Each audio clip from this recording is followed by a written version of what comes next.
បងប្អូនទាំងអស់គ្នាខ្ញុំបាទហុងហើយមានបងប្អូនសាសួរខ្ញុំច្រើនមែនទែនអំពីលុយ CLX 600និងលុយ CLX 700 ស៊េរីឆ្នាំ2025ថាតើមានចំណុចខុសគ្នាយ៉ាងណាខ្លះបងប្អូនខ្ញុំនឹងលម្អិតនៅក្នុងវីដេអូនេះ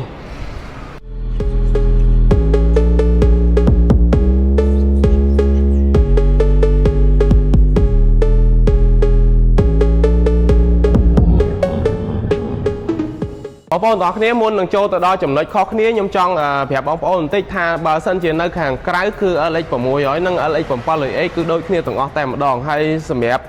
ចំណុចដែលចំណាំគឺនេះអក្សរនៅដាក់នៅកន្លែងនេះតែម្ដងលុយ LX 700 បើ600គឺដាក់600អញ្ចឹងណាបងប្អូនបាទ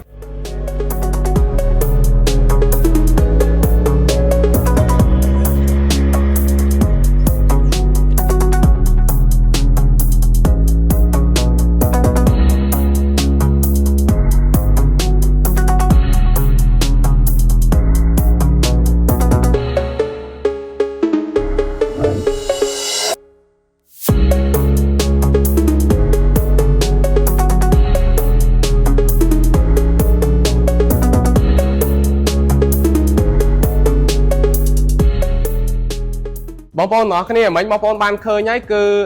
option auto parking គឺការចូលចតដោយស្វ័យប្រវត្តិត្រូវបានបំពាក់ទៅលើលុយ CLX 700 ស៊េរីឆ្នាំ2025ផ្ទាល់តែម្ដង5ចំណុចដែល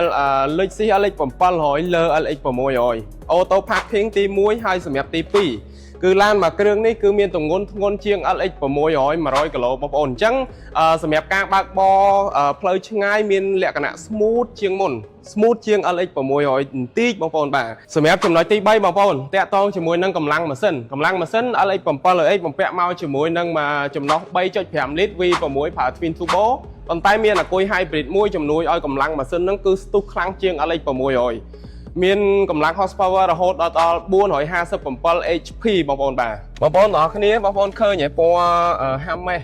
និយាយរួមពណ៌ Hermes នេះមើលទៅរៀងភ្លឺនៅក្នុងឆ្នាំ2025ហ្នឹងគឺពណ៌ Hermes ហ្នឹងគឺមានច្រើនមែនទែនដោយសារតែពណ៌ហ្នឹងហៅពណ៌ស៊េរីថ្មីអញ្ចឹងពេលបងប្អូនចូលមកក្នុងឡានមានអារម្មណ៍ថាភ្លឺតែម្ដងបាទចំណុចទី4ដែលខុសគ្នាគឺចង្កឹះលេខតែម្ដងបងប្អូននេះបងប្អូនឃើញចង្កឹះលេខទេចង្កឹះលេខ Electronic 10 វគ្គ Automatic បងប្អូនអញ្ចឹងចង្កឹះលេខនេះនៅពេលដែលយើងដាក់ឬក៏ទៅមុខថយក្រោយអីវារៀង smooth ជាង LX 600បងប្អូនបាទ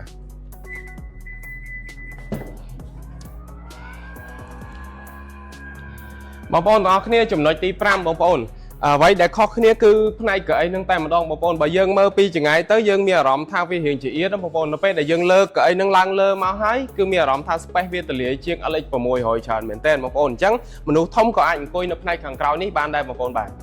បងប្អូនដែលកំពុងតែស្វែងរកឡានស៊េរីឆ្នាំចុងក្រោយ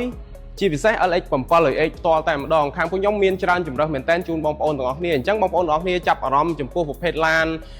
model មួយណានៅក្នុង showroom បងប្អូនអាចអញ្ជើញមកមើលផ្ទាល់នៅ showroom របស់ Dela Auto បានឬក៏តាក់ទងតាមលេខទូរស័ព្ទដែលខ្ញុំដាក់នៅខាងលើនេះឬក៏បងប្អូនអាចតាក់ទងមកកាន់ page Dela Auto Cambodia ឬក៏ទីតាំងរបស់ Dela Auto មានទីតាំងស្ថិតនៅលើផ្លូវមនីវង្សកែងនឹងផ្លូវ302នៅជិតអគារ42ជាន់ផ្ទាល់តែម្ដងឬបងប្អូនអាចតាក់ទង call មកដើម្បីបានព័ត៌មានលម្អិតពីខ្ញុំបាទហុងអរគុណសូមជម្រាបលា